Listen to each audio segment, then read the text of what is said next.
All right, I know some of you guys don't like the idea that I'm cutting up 914s and doing these crazy things to them, but I think this is a little extreme. I don't think it's really rises to the level of breaking the law.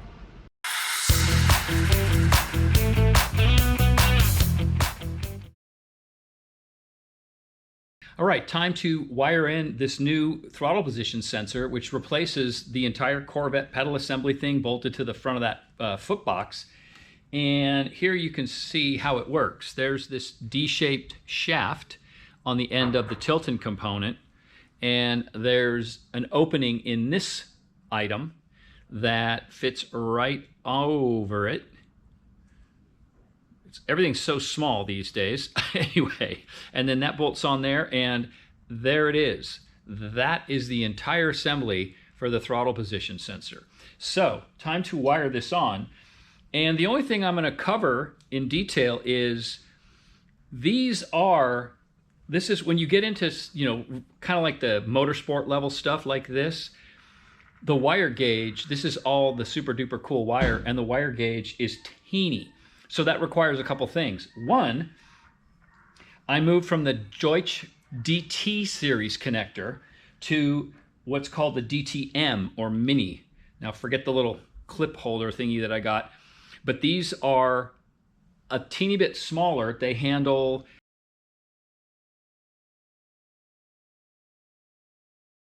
less current because the terminals are much smaller. And that is why I had to have that size connector, because these wires are so small that not only do I have to move to the smallest connector that Deutsch makes, but I also had to buy another set of wire strippers. And again, I got the Ideal Strip Master. I can't recommend these highly enough. But this one, my other one only went down to I think it went down to 20 gauge. This goes down to 26. So I mean, I can't even show it to you. These things, the wire size is so small, but that's why it took me a little while to. I had to order this and wait for it to show up. So I've gone ahead and done a test strip. So now I'm just going to go ahead and pin all those connectors on here and get this unit ready to go and back on the pedal assembly.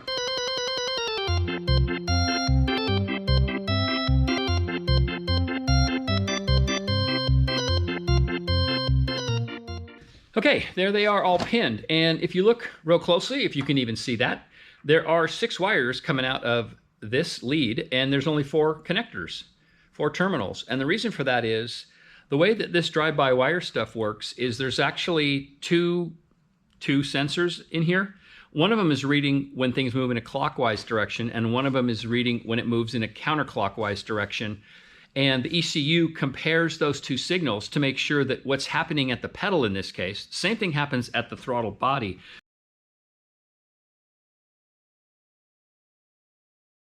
If it detects a problem or something that's not correct, it will tell the ECU that, or the ECU will interpret that as something's wrong, and it'll basically put the car into limp mode, right? And just as a safety thing. So I have 4 pins.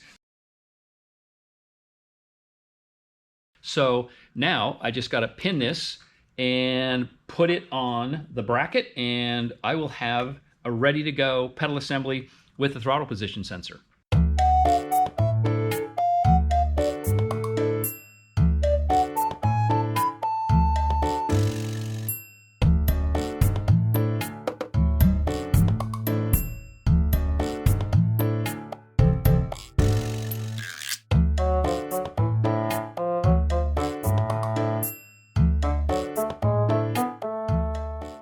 And as you saw, the odds of me putting it on backwards were 100%. So that was corrected. And now, when this sits in here, and by the way, the bolts that are loose in there just drop down into the little recesses where the fasteners are. And this will get a little retainer so it doesn't pop out, or it'll go through an opening in the console here. But that is it. There is a drive-by-wire sensor, which totally cleans that up. So yay. One less thing to do.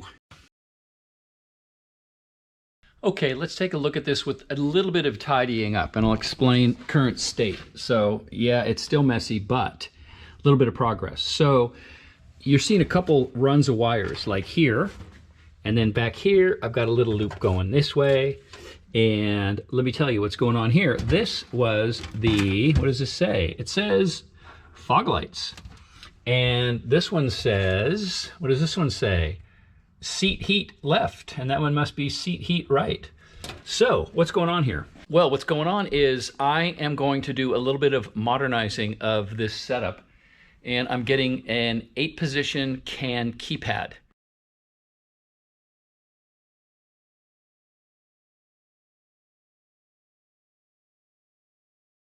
Which is going to hide either inside of a panel in the console, or I'm going to try to come up with a design and 3D print some kind of cover switchgear thing that can be not modern looking, but maybe period correct, but triggered those buttons. And so what that means is I don't need signal wires for the seat heat, the fog lights, and yeah, there's still a bunch of stuff that has to be worked out, but like I say, there's going to be fewer wires here, and that'll tidy things up.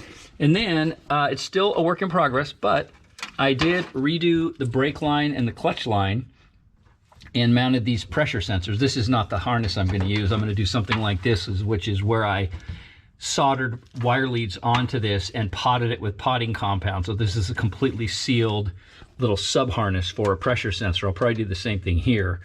But these lines are now set up with the pressure sensor block fastened down, and then you can see how this is all going to run the soft lines up to the pedal cluster to the appropriate master cylinder. Those are not hooked up. I don't have the right master cylinders. Those are for the Mercedes project.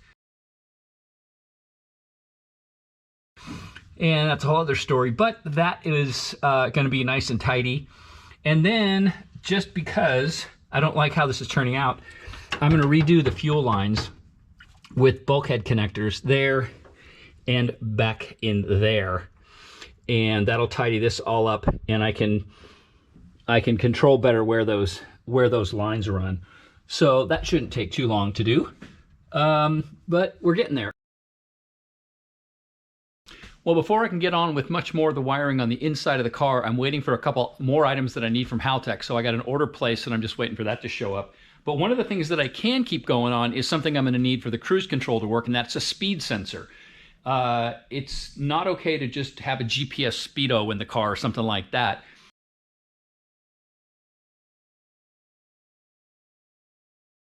And so the decision I've made is to go with this thing. This is a Hall effect sensor, power, ground, and signal. And I need a way to have this thing get triggered. And so I need some kind of ferrous material to swing by it. And I sent some pictures to my Haltech tech support dude, and I said, hey, on the output shafts, I have flats that are support bosses for the fasteners. Can that be, 6 of those going around, can that be my ferrous trigger point? And he said, yes. And so you'll see there's this set of studs. Some of these are partway out, when you'll see why in a second. But this little group of studs, and originally in the Ferrari, the original 360, that the exhaust came right up over the CV joint. So there was a heat shield that bolted on right here. And I thought, well, I need to make some kind of bracket. So I was thinking, okay, I could get a couple of aluminum bosses and weld a brace here and then have a plate. And then I thought, wait a second, you've got a 3D printer. And so I whipped up, where'd it go? Here. I whipped up this thing. And, version 1, I tried to get a little fancy with some recesses for the fasteners and some style points for some lightning holes and things like that. And so version 1. And if I put it on here, you can see what it does. It just slides on, and forget those fasteners. I pull them all the way out and I run bolts in there. And then this sits down in here and obviously gets adjusted to the right air gap, they call it, between that trigger point. And away you go. And I thought, well, that's pretty cool. But then as I was looking more closely, I don't think you're going to be able to see it, but it's too far outboard. That hole's too far outboard. So I thought, now that I've seen it in place and I know a little bit better of the dimensions and what I want to do, I can do a cooler job of making that thing. So here's what I did. You can see the timeline down here is already taken care of, so I'll just walk you through how it came together for me. The first thing I did was I knew what the dimensions were for the fasteners that held it to the transaxle case, and so those get spec'd, and then that shape gets extruded up, and that is the mounting boss set. Then I also sketched up the hole for where the speed sensor is actually going to go through. That's the perpendicular hole. And then I do a sketch. Where the heck did it go? It's this curve. Instead of just running a straight here, I worked out the radius of the curve that I wanted there and drew that and extruded it as well. So there's my basic rough shape. Then it's a matter of just sort of like, keep going, extrude that shape out, in the right place, and you get that intersection. And then I shortened it on the back side. Then the hex got made, and you can see that shape gets added to the back side of that boss, and then that gets extruded inward to make room for that fastener. Then I punched a hole in it. Then what did I do? Oh, it looks like I filleted here on that outer. And then what else? Looks like I'm doing just some fancying up. You can see some fillets going on down here.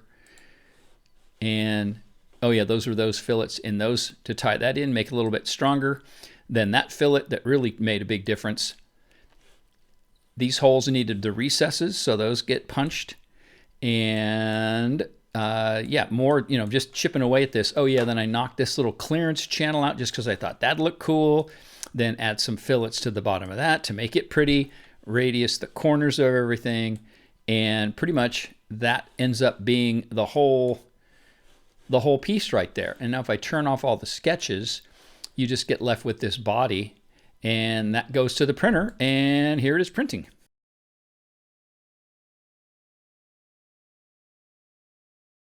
And here it is in all its 3D printed glory. And it's way cooler. It's very sexy, and got the little standoffs. It's got a bunch of cool fillets in it. It's got the recess for the hex in the bottom. It's really neat. And let me go ahead and put this together, and you'll see it in place. And so I got to say, I really do like this kind of stuff. This just fits right in here like that. And then I can just... And because this thing's plenty long, I made it this way so that I have plenty of adjustment room to get the height exactly where it is. I don't know off the top of my head what that air gap needs to be set to, but there's this. And then when you install it, it goes on like so. So again, these fasteners sit right down in there like that in those recesses. And I'm still new enough to this that I'm super excited when it works out, and it's like, oh, that's so cool. And then this just bolts on here like so. Right? I'm not going to crank it down because it's not going to. This is just PLA, so this is not going to be the final material. But you can see now that with this being able to be screwed down and screwed up, I can just adjust the air gap between the end of the sensor and those bosses, and away I go. And then this gets a Deutsch connector, and it runs back up to the engine harness, sheathed and all super lovely. So forget that wiring for just a second, but there is my speed sensor, and I could not be happier with that. I think that looks really cool. And the other thing that has shocked me is how accessible some of this 3D stuff is becoming. The version 1 piece of that, after I fit it and thought, okay, this is cool, now what do I make it out of? There's a company, there are a couple of them anyway, but the one I stumbled onto was PCB Ways. And to get that piece made, one part, just one part, not 100 of them, but one of them, it was like under $40 to have it 3D printed in aluminum. So I may, once I'm absolutely positively sure that that's the design I'm going to go with, I think I'm going to send off, all you do is send them your file and they print it. So I think I might have one printed in 3D, 3D printed in aluminum, and just kind of give that a go and see. So I'm really, really happy with that. A nice little fun project. and it turned out great. All right, with that, I'm going to call it for this week and say I'm pleased with my progress. I hope you are. I know some of you guys are hoping for faster progress and more exciting stuff like making the engine run, but I'm all about the journey, not the destination. So I don't mind if I take one step forward and 5 steps back. I'm enjoying myself and I'm having a good time. I hope you are enjoying it. But anyway, I'm going to call it for this week and say like, share, subscribe, tell all your friends, and we'll talk to y'all again real soon. Everybody take care now. Bye-bye.